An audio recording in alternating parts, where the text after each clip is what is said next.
Ya, Assalamualaikum warahmatullahi wabarakatuh. Hari ini kita akan membahas mengenai kombinasi aktivitas kandungan kimia bahan alam.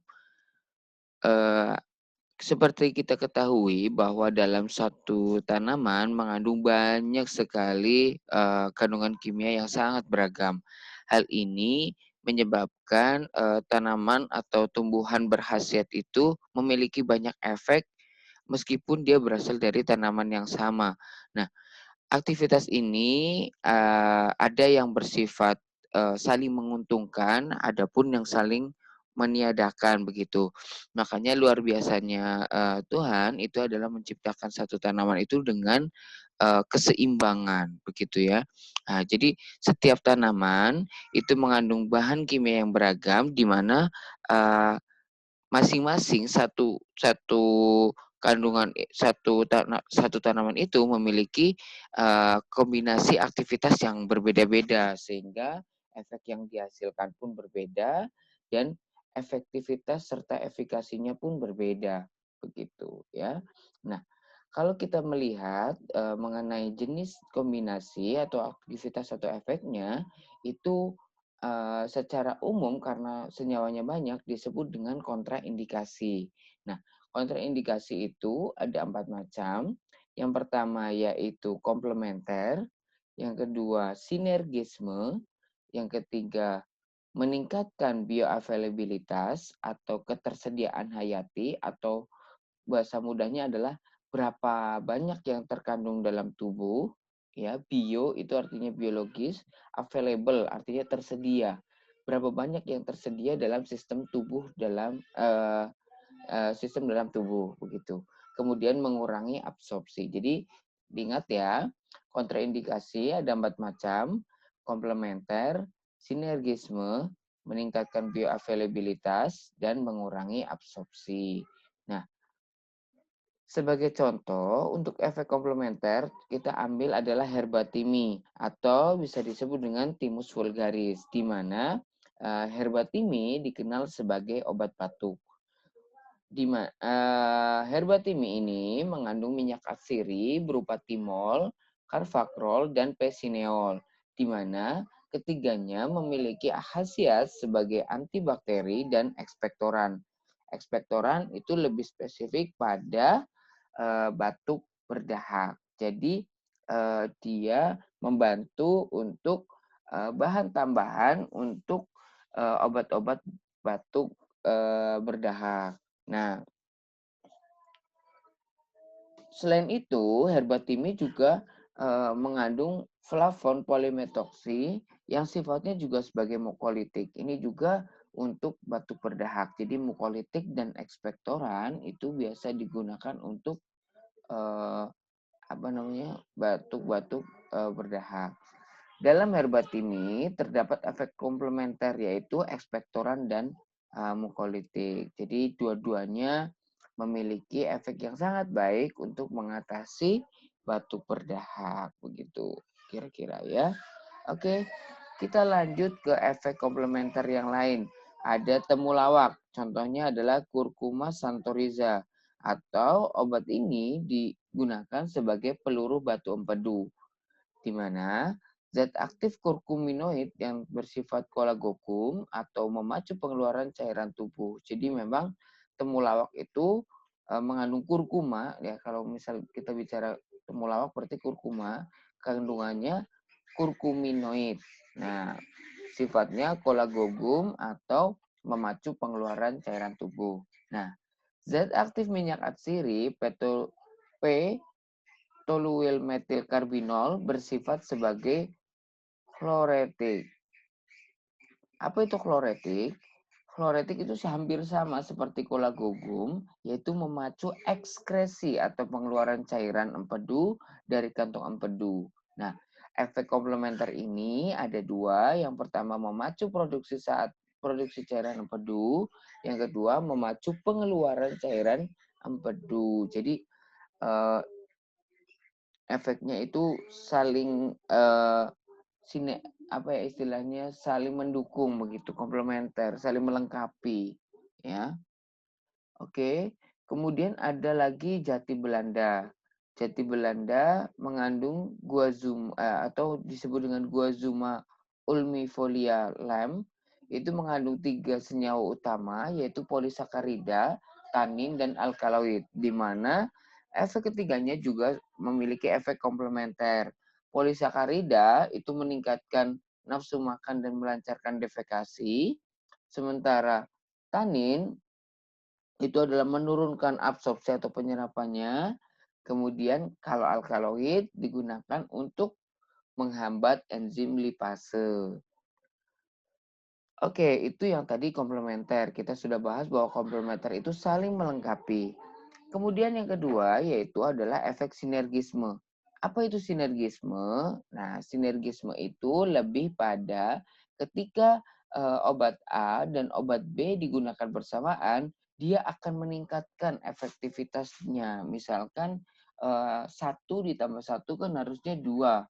Nah, ini bisa jadi 3, 4, atau 5 karena efek sinergisme ini. Nah, kita ambil contoh kumis kucing. Kumis kucing atau disebut dengan Orthosipon stamineus itu punya efek sebagai diuretik atau diuresis atau peningkatan urinasi ya atau peningkatan buang air kencing. Nah, diuretik sendiri atau kumis kucing sendiri mengandung 3 senyawa utama yaitu flavonoid, saponin, dan kalio. Yang ketiganya memiliki efek sinergisme. Ada lagi contoh yang lain, nanti sambil dihafalkan ya, yang sinergisme yang mana, yang komplementer yang mana gitu ya. Jahe. Jahe itu disebut juga Zingiber officinale, di mana jahe itu mengandung 2 senyawa utama, yaitu zat pedas atau gingerol atau ginger ya,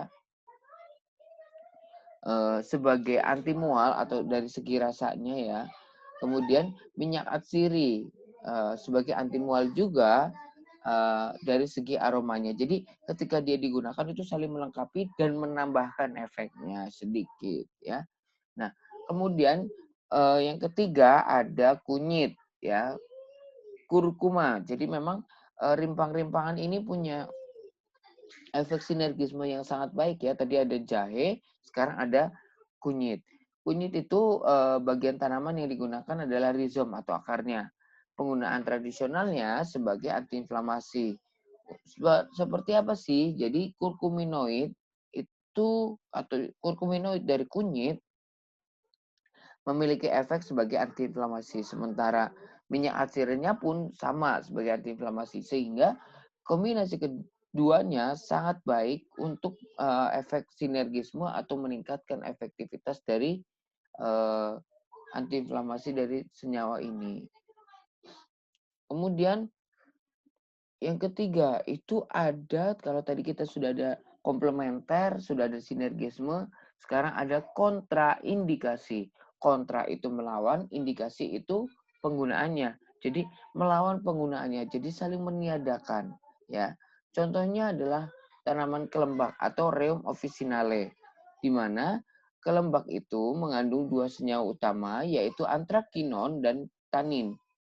Antrakinon banyak digunakan sebagai laksansia, ya kan, atau meningkatkan mempermudah keluarnya buang air besar. Sementara kelembak juga punya tanin yang sebagai anti diare. Jadi yang satunya supaya tidak diare, yang satunya efeknya untuk meningkatkan buang air besar. Jadi saling bertarung begitu. Ya. Itu contohnya. Padahal antrakinon itu bersifat nonpolar dan tanin itu tadi ya sebagai anti diare sifatnya lebih polar. Selain itu dia juga tanin itu menghambat absorpsi dan astrigen. Ketepatan proses ekstraksi ini penting. Sehingga apa? Untuk memperoleh efek pencahar, ekstraksi dengan etanol derajat tinggi untuk menarik antrakinon yang nonpolar. Nah, sementara kalau untuk memperoleh efek menghambat absorpsi atau ekstraksi dengan air, itu untuk menarik tanin. Jadi, loh terus Pak cara ngambilnya gimana? Satu tanaman yang sama, pelarutnya berbeda. yang kalau mau membuat pencahar atau meningkatkan BAB itu diekstraksi dengan etanol. Sementara kalau untuk mendapatkan tanin itu menggunakan air, begitu ya. Kemudian ada lagi temulawak ya untuk kontraindikasi. Oh, berarti tadi ada komplementer, ada kontraindikasi juga ya? Iya. Jadi kalau kontraindikasinya temulawak itu karena mengandung kurkuminoid dan minyak atsiri, di mana kurkuminoidnya sebagai antihiperkolesterolemia, sementara minyak atsirinya biasanya ya kalau untuk anak-anak itu kan meningkatkan nafsu makan. Ya, jadi memang menjadi kontradiktif karena ketika menggunakan temulawak bisa jadi kolesterolnya turun, namun nafsu makannya tinggi. Jadi ini sangat kontradiktif ya. Sehingga proses ekstraksi menentukan kandungan mana yang lebih baik atau lebih banyak berada dalam cairan penyari. Biasanya dibedakan dengan metode pengambilan ekstrak atau pelarut untuk menarik dari si ekstrak tersebut. Nah, kemudian yang keempat adalah mengurangi absorpsi. Di situ ada tanin dan polisakarida.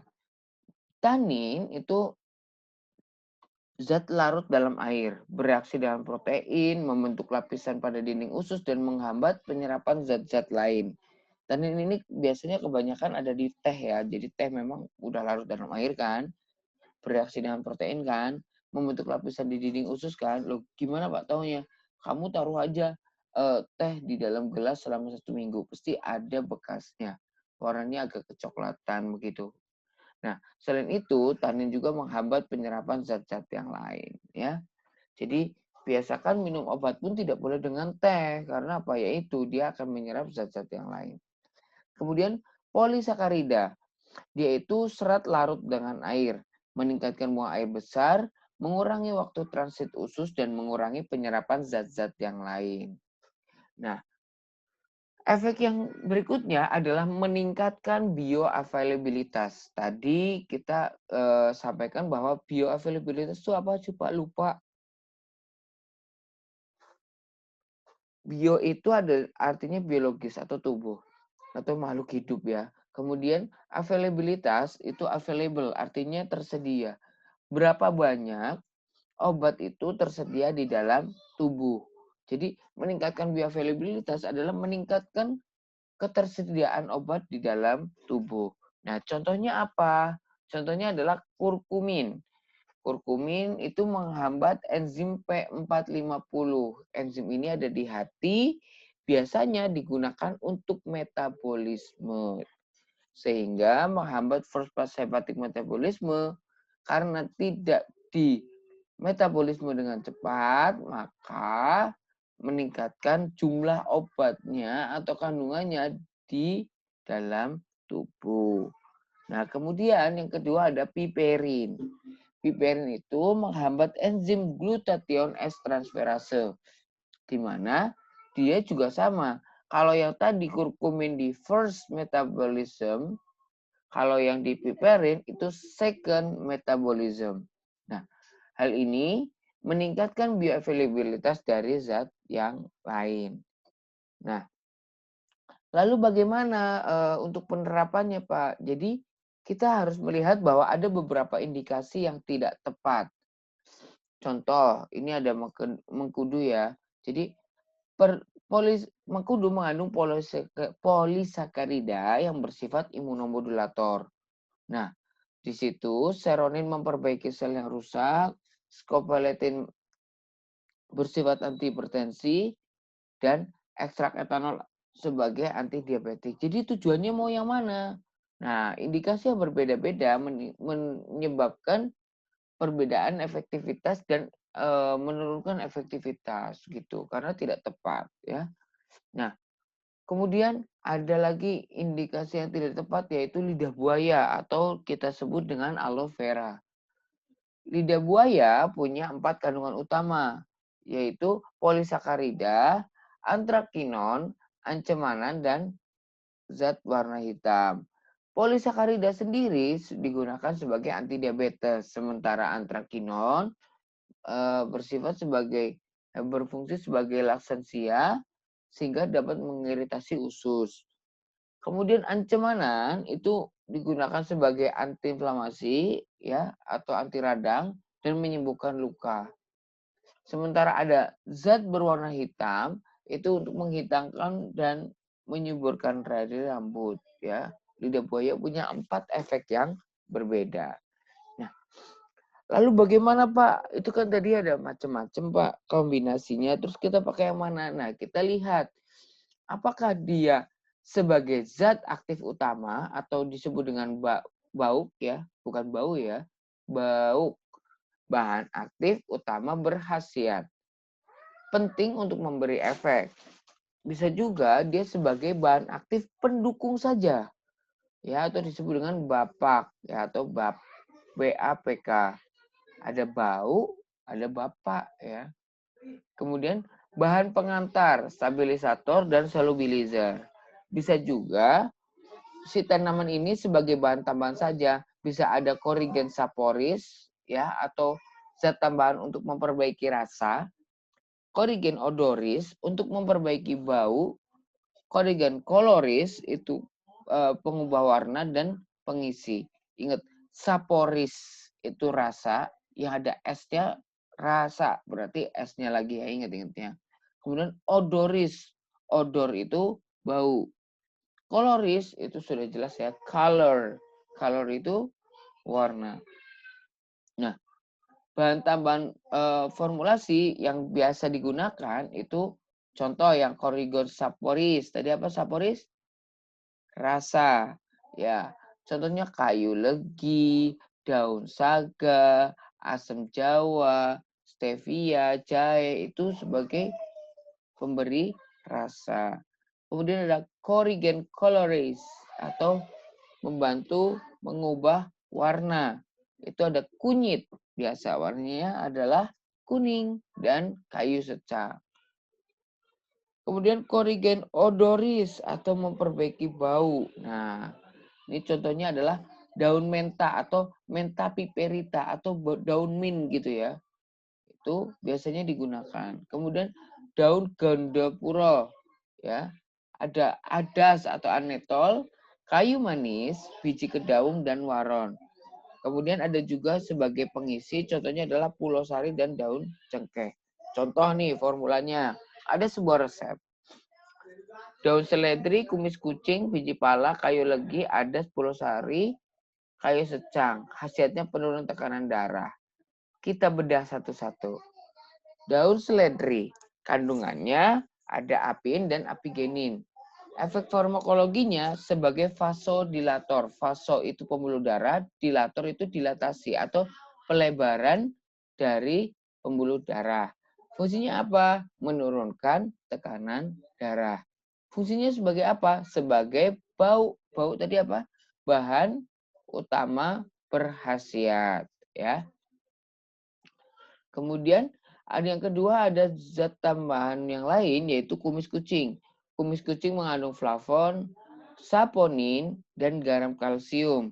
Fungsinya untuk diuresis, menurunkan tekanan darah dengan cara meningkatkan pengeluaran cairan tubuh. Fungsinya sebagai apa? Sebagai bahan utama, ya. Kemudian ada biji pala. Biji pala kandungannya adalah miristin atau sedatif atau menyebabkan efek penenang. Biasanya kalau menggunakan biji pala ini mengantuk ya, karena sedatif efeknya.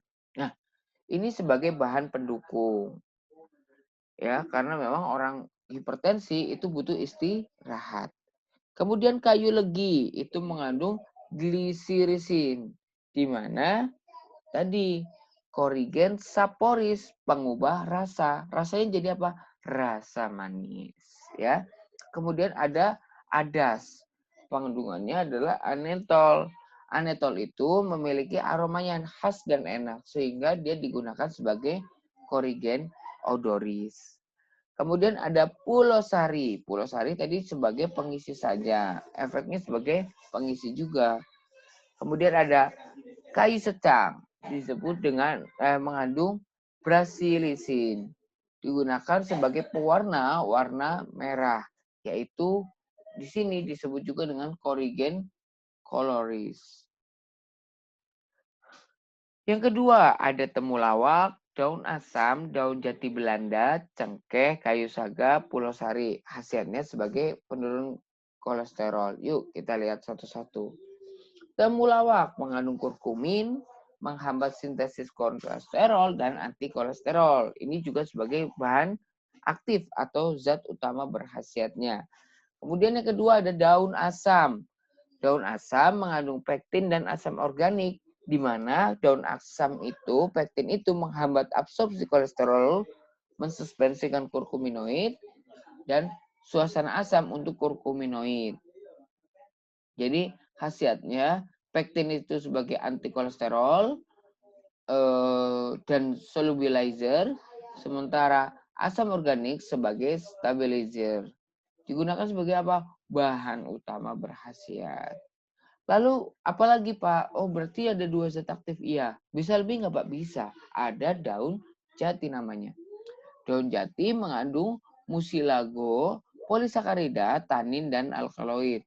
Musilago untuk menurunkan nafsu makan, polisakarida untuk melancarkan defekasi, kemudian menghambat absorpsi, menghambat enzim lipase. Keempat senyawa tersebut bersifat sebagai anti kolesterol atau disebut juga sebagai zat aktif utama. Lalu untuk korigennya gimana Pak? Atau zat tambahannya ada cengkeh yang mengandung eugenol, di mana khasiatnya sebagai aromatisasi, kegunaannya untuk korigen odoris, ya. Kemudian ada daun saga mengandung turunan glisirisin, di mana dia menyebabkan rasa manis yang disebut dengan korigen saporis. Ada juga pulau sari sebagai bahan pengisi. Oke, itu saja untuk pertemuan hari ini. Mudah-mudahan bermanfaat. Mohon maaf bila ada kekurangan. Jika ada pertanyaan, silahkan komen di channel YouTube-nya ya. Terima kasih. Wassalamualaikum warahmatullahi wabarakatuh.